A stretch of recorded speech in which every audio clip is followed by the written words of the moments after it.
Hello, स्वागत है आपका इस वीडियो में। कल हम लोगों ने जीडीपी, जीएनपी और एनएनपी को डिस्कस कर लिया था। आज इस वीडियो में 3 चीज़ डिस्कस करने वाले हैं। एक रियल जीडीपी, नॉमिनल जीडीपी और जीडीपी और जीएनपी डिफ्लेटर। कल हम लोगों ने जीडीपी, जीएनपी और एनएनपी में डिस्कस किया था कि इसे हमेशा बाज़ार मूल्यों पर निकाला जाता है। लेकिन एक समस्या ये है कि अगर हम बाज़ार मूल्यों पर जीडीपी, जीएनपी को निकालते हैं तो इससे उत्पादन का कैसे पता चलेगा, क्योंकि बाज़ार मूल्य तो हमेशा चेंज होते रहता है, हमेशा प्राइस बढ़ती घटती रहती है। तो इसे कैसे पता लगाएंगे? जैसे कि एग्जांपल के तौर पर ले लें, मान लीजिए कि कोई आज बाज़ार की कीमत में सामान सस्ती है, कल महंगी हो जाएगी। कई बार इसी वजह से ऐसा होता है कि हमारा उत्पादन बढ़ा भी नहीं होता है और महंगाई बढ़ जाने की वजह से हमें लगता है कि हमारी जीडीपी बढ़ गई है। तो इस समस्या से निकलने के लिए रियल जीडीपी और जीएनपी का कंसेप्ट दिया गया। तो इसे समझते हैं एक एग्जांपल के माध्यम से कि रियल जीडीपी कैसे वर्क करता है। हम इसके लिए एक छोटा सा एग्जांपल लेते हैं। मान लीजिए कि कोई फैक्ट्री है और वो एक साल में, मान लीजिए कि 1 साल पहले की बात है, ये एक फैक्ट्री है 5 बिस्किट बनाती है जिसका मूल्य वो रखती है 7 रुपया। तो ये जीडीपी कितना आएगा? 35 रुपये आएगा। ये इसका प्राइस है और ये बिस्किट है, बिस्किट। लेकिन अगर 2 साल बाद देखें तो यही फैक्ट्री, सेम फैक्ट्री 5 ही बिस्कुट बनाती है, लेकिन अगले साल 2 साल बाद ये होता है कि इसकी प्राइस बढ़ जाती है और ये हो जाती है 10 रुपये। तो इससे हमारा जीडीपी कितना निकलेगा? 2 साल बाद तो प्राइस बढ़ेगी, ऑटोमेटिकली बढ़ेगी।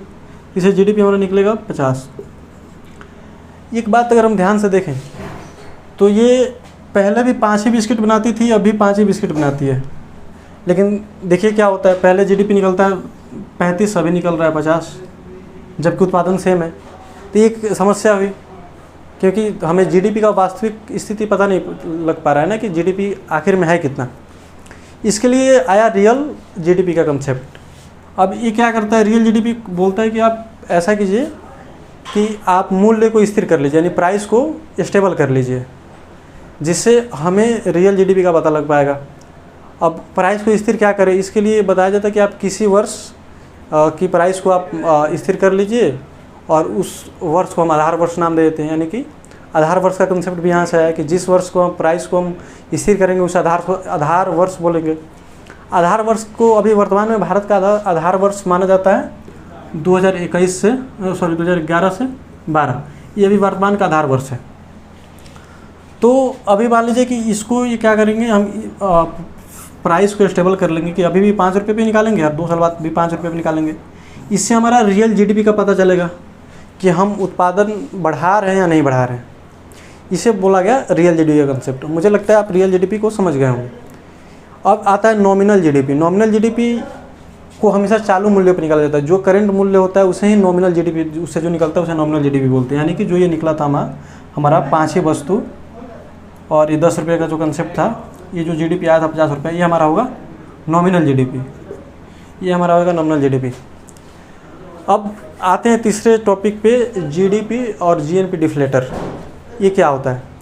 देखिए, ये सारी चीज़ें हमारा रियल जीडीपी,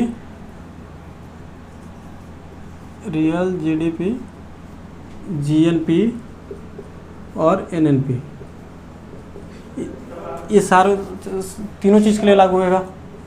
रियल जीडीपी, ठीक, दोनों बात वहीं, नॉमिनल